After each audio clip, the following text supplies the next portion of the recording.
Salut, les fonctions sphereTraceByProfile et la version multi sphereTraceByProfile vont nous permettre de tracer un segment qui partira d'un point A et qui va aller à un point B, donc dans notre univers 3D. Et le long de ce segment va se déplacer une sphère comme son nom l'indique. Et si cette sphère entre en collision avec un ou plusieurs acteurs le long de ce segment, alors à ce moment-là, on va pouvoir étudier justement cette collision. La fonction sphereTrace va nous retourner uniquement la première collision qui y aura eu lieu. Et la version multi nous retournera toutes les collisions qui se seront produites donc le long de ce segment. On voit notre point très important, c'est ici le ByProfile. Effectivement, on peut travailler, vous le savez, vous avez des vidéos sur ma chaîne, sur différents types de tracés, de fonctions comme ça de tracés. Nous sommes ici dans un type ByProfile, c'est-à-dire qu'on va s'appuyer sur les profils de collision pour pouvoir filtrer, entre guillemets, les objets avec lesquels on souhaite entrer en collision. On va y revenir dans un instant, mais voyons tout de suite le rendu. C'est celui-ci. Nous avons ce cube blanc qui est l'acteur principal, qui à chaque frame, donc chaque image par seconde, exécute la fonction de sphereTrace. On voit bien le tracé qui part, qui est donc symbolisé par la couleur rouge ici en mode débugage. Notre sphère traverse le premier élément, on va voir pourquoi, donc il n'y a pas de collision. Et ici, par contre, on entre avec un acteur qui correspond au profil de collision recherché, on va le voir dans un instant. Le petit carré rouge qu'on voit en partie ici symbolise le point d'impact. Et on voit ensuite le changement de couleur de notre tracé qui devient vert, qui nous indique qu'il y a bien eu une collision. Et ensuite, le tracé va quand même jusque là où on lui a demandé, sans pour autant prendre en compte les autres collisions, si jamais il y avait lieu justement d'en prendre en compte. Ce que fera par contre la version multi sphereTraceByProfile que nous verrons tout à l'heure. Donc comme je vous le disais, ici, nous travaillons sur les profils de collision. Notre fonction ici, vous voyez, on a un paramètre qui est le profile name, dans lequel on va donc devoir rentrer ça. Ça se trouve où, ces profils de collision ? Eh bien, on va les retrouver dans les Project Settings. Donc pour y accéder, vous venez sur Settings, puis Project Settings, par exemple.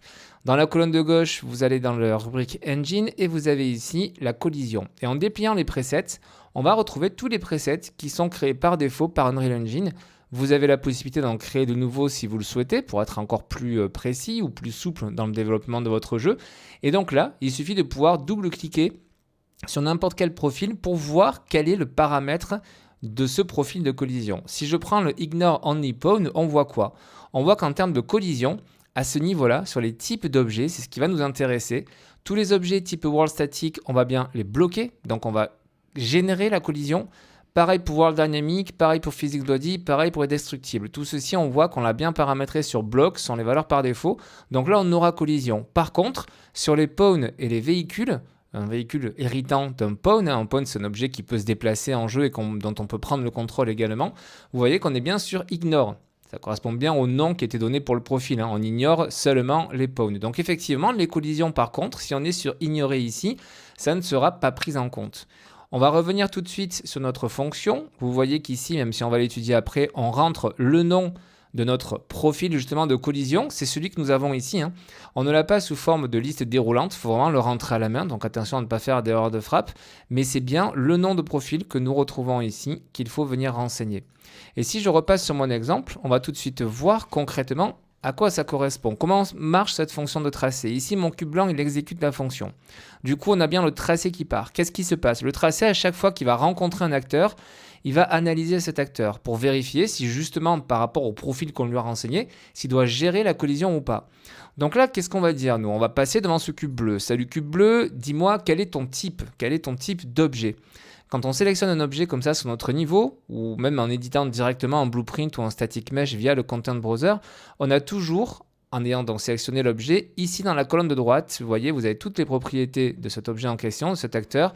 Vous descendez jusqu'à collision, vous dépliez le collision preset ici, et vous allez retrouver ici le type d'objet. Alors par défaut, il y a toujours un type d'objet qui est donné pour chacun des meshes que vous avez, mais si vous cliquez sur la liste déroulante et que vous passez en Custom, vous pouvez mettre n'importe quel type que vous souhaitez. Vous voyez que là, comme j'ai réinitialisé, le type d'objet, ça l'a passé en World Static. Et du coup, qu'est-ce qui se passe ? Bien, on a bien la collision.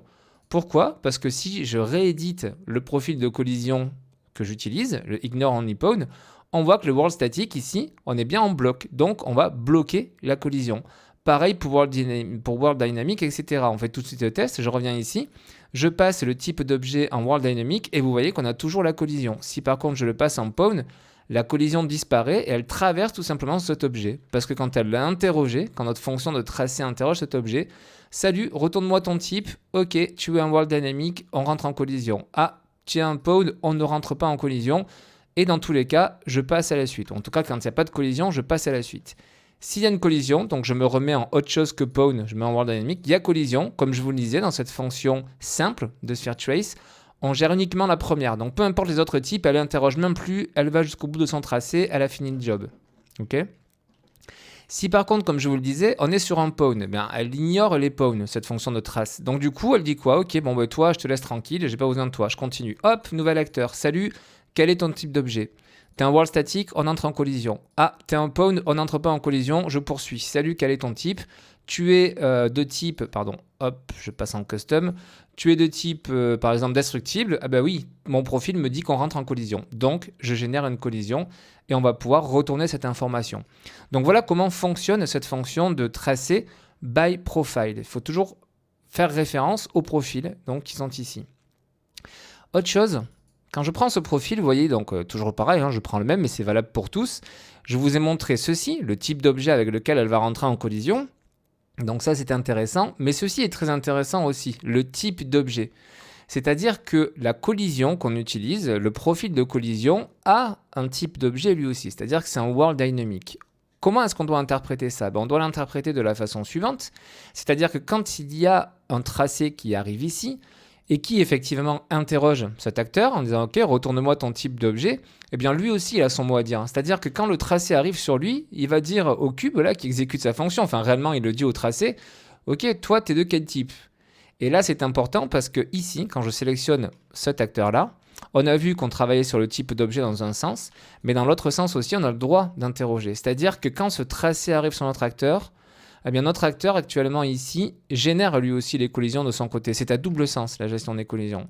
Et donc si on dit que, je vous rappelle, quand on vient ici, le type d'objet de la collision c'est un world dynamic. Eh bien quand je reprends mon cube bleu, le world dynamic ici, on dit qu'on le bloque effectivement. Si on dit qu'on ignore, ça va automatiquement passer au travers. Alors je me remets en autre chose que pawn pour gérer la collision et je me remets, voilà, profil par défaut. Je suis en world statique, l'acteur arrive ici, il interroge, ok, il y a collision. Mais il y a collision parce que mon cube bleu ici bloque les world dynamics. Si j'ignore les world dynamics, vous voyez que mon fonction de tracé passe également au travers pour poursuivre son chemin et interroger les autres. Pourtant, cet acteur-là est bien world statique, donc ma fonction de tracé est censée rentrer en collision, sauf que lui-même dit que tout ce qui est world dynamic qui va venir en collision avec lui, il l'ignore. Donc vous voyez, c'est vraiment un deux sens, donc il faut faire attention à ça, il faut bien en être conscient. Maintenant que je vous ai fait tout ce topo, on va aller un petit peu plus vite, la fin va être facile, on va tout d'abord étudier notre fonction. C'est exactement les mêmes inputs dans les deux cas, donc on va isoler celle-ci et on regarde ce que nous faisons. Donc le pin d'exécution bien sûr, ensuite le point de départ de notre segment, donc sur les trois axes X, Y, Z, ça nous permet de situer le début du segment dans notre univers 3D, et même chose pour le point de fin. Ensuite, le radius, ça va être le rayon de notre sphère. Donc attention, c'est le rayon et pas le diamètre, donc à multiplier par 2 pour que vous ayez vraiment le diamètre après in-game. Le nom du profil, c'est ici que nous allons donc renseigner, comme je vous le disais, le profil, un des profils qui sont ici. Vous pouvez très bien en créer un personnalisé si vous le souhaitez. Ensuite, nous avons le trace complex qui nous permet d'avoir des informations un petit peu plus précises sur la collision justement qu'il va y avoir. Je vais vous faire un tuto dédié. Vous pouvez le laisser décocher dans la majorité des cas.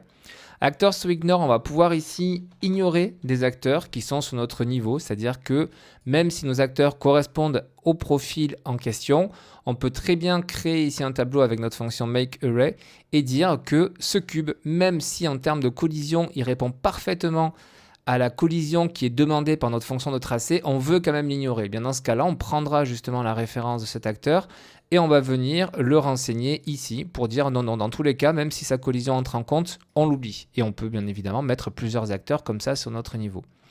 On a ensuite les fonctions de débugage, le JoDebugType qui nous permet de pouvoir afficher justement le débugage, donc le tracé rouge puis vert quand il y a eu collision, soit persistent pour l'afficher en permanence jusqu'à ce que vous quittiez votre mode de jeu, soit known pour pas du tout l'afficher, et après vous avez le for one frame pour l'afficher juste le temps d'une image par seconde.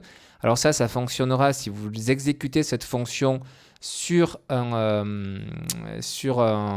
event tick. Si vous n'exécutez pas sur un event tick, ce sera beaucoup trop rapide pour qu'à l'œil nu vous puissiez le voir.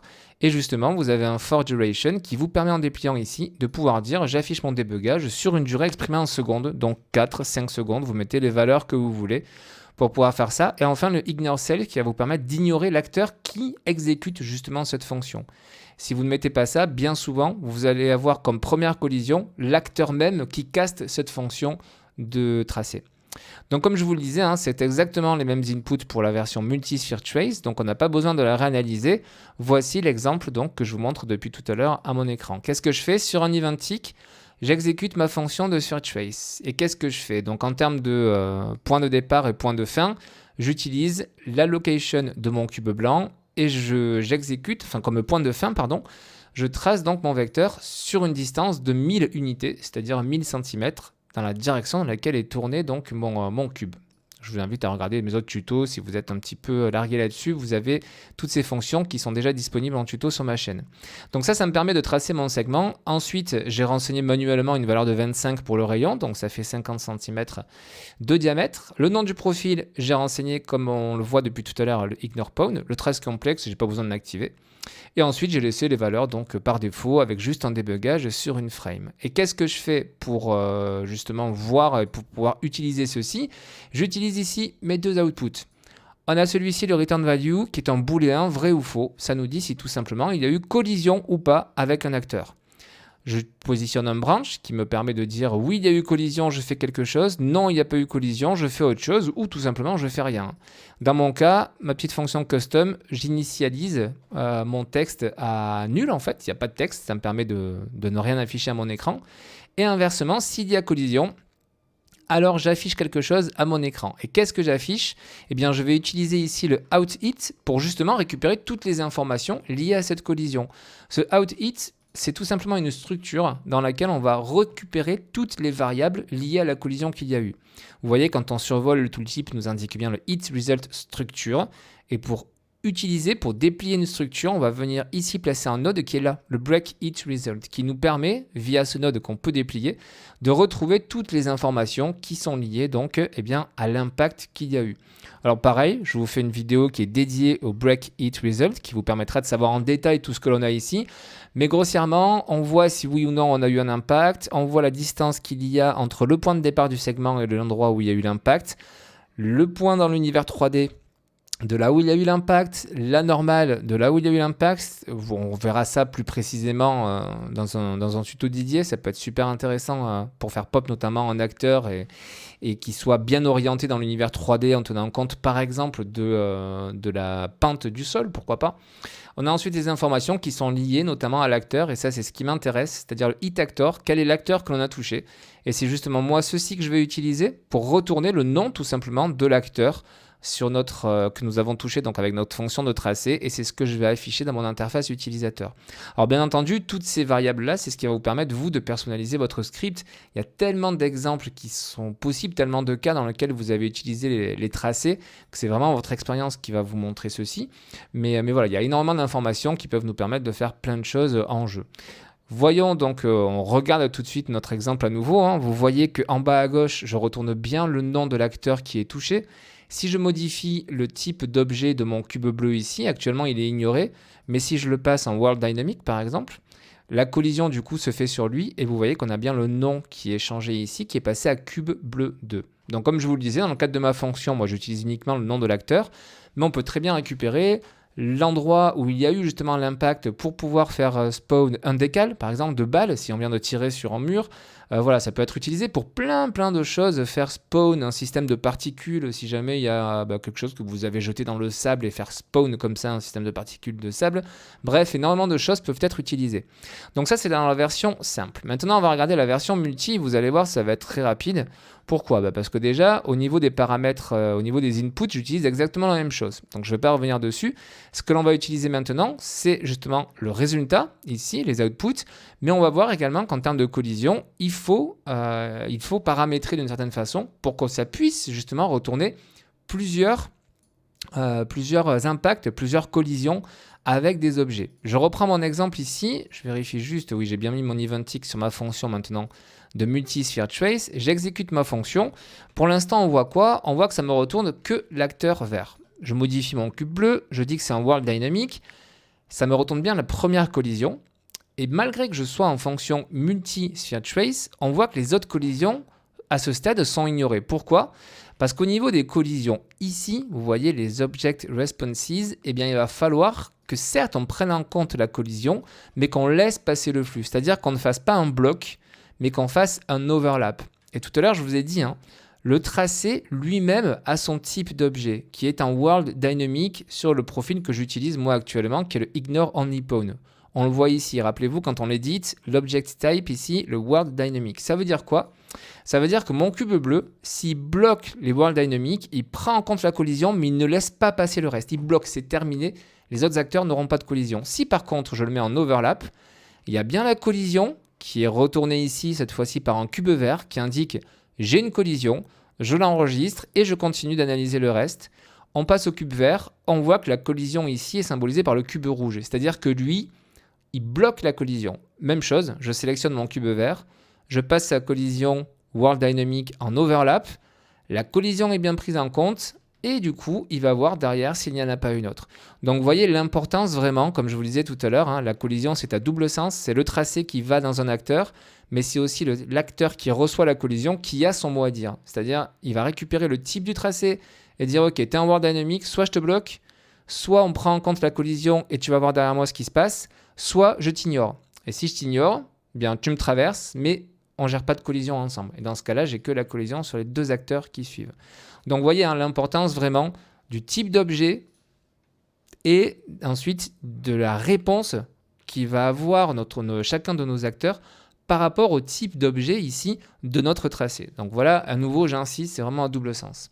Je reviens sur ma fonction, on va terminer là-dessus. Comment est-ce qu'on récupère toutes nos collisions? Bien, c'est un tableau, cette fois-ci, le outIt. Vous voyez, il est symbolisé par ces petits carrés, alors que sur notre fonction simple qui est juste ici, on a le cercle qui symbolise qu'on a uniquement une collision, la première qui nous est retournée.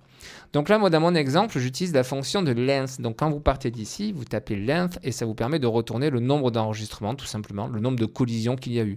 Donc ça va nous retourner 0 s'il n'y en a pas, 1 s'il y en a une, 10 000 s'il y en a 10 000. Et c'est justement cette valeur que j'affiche à mon écran avec ma petite fonction custom. Alors là aussi, moi, je vous retourne simplement le nombre de collisions qu'il y a eu. On pourrait l'interpréter différemment. C'est-à-dire qu'on peut très bien, par exemple, via une fonction de for each loop, on peut très bien travailler sur chacune des collisions. Le for each loop va nous permettre de pouvoir récupérer toutes les collisions qu'il y a eu et pour chacune d'elles, de faire quelque chose. Donc on va pouvoir ici exécuter des fonctions, par exemple un print string, pour afficher donc une information en débugage. Et ici, on va retrouver la structure liée à la collision que nous sommes en train d'analyser. Donc, on place un nouveau node, on fait un break, on retrouve ici le break each result qui va nous retourner donc toutes les informations de collision de la première collision que ça va étudier. Donc, ça va faire quelque chose. Dès que ce quelque chose sera terminé, ce bout de script, automatiquement, ça revient dans le for each loop. Ça va récupérer la collision suivante, analyser la collision suivante, faire quelque chose et ainsi de suite pour chacune des collisions. C'est-à-dire que dans mon exemple, quand je vais lancer ceci, si j'ai plusieurs collisions, là à ce stade j'en ai qu'une, mais je vais remettre mon script pour qu'il y en ait 3. Donc il faut que j'overlap le World Dynamic, voilà. Donc j'ai bien ici, vous voyez les 3 collisions qui me sont retournées. Qu'est-ce qui va se passer si je passe par un for each loop? Eh bien ça va récupérer ce cube, ça prend la collision et ça va faire le bout de script que j'aurais demandé ici. Dès que ce sera terminé, ça va passer à la collision suivante. Donc on récupère cette information. Le break it result va nous permettre d'accéder à toutes ces infos et faire quelque chose avec. Dès que ce sera terminé, automatiquement, collision suivante, vous l'avez compris, ça va être ça pour toutes les collisions qui ont été prises en compte le long de notre tracé. Voilà tout ce qu'il fallait savoir pour cette fonction, donc ces deux fonctions de Sphere Trace by Profile et Multi-Sphere Trace by Profile. N'hésitez pas sur ma chaîne à regarder les autres vidéos de toutes les fonctions de tracé. Elles sont au final relativement simples à comprendre et c'est très intéressant de connaître toutes les variantes de façon à vraiment pouvoir les adapter à chacun type de vos jeux. N'hésitez pas, l'espace commentaire est là si vous avez quelconque question. À bientôt, ciao!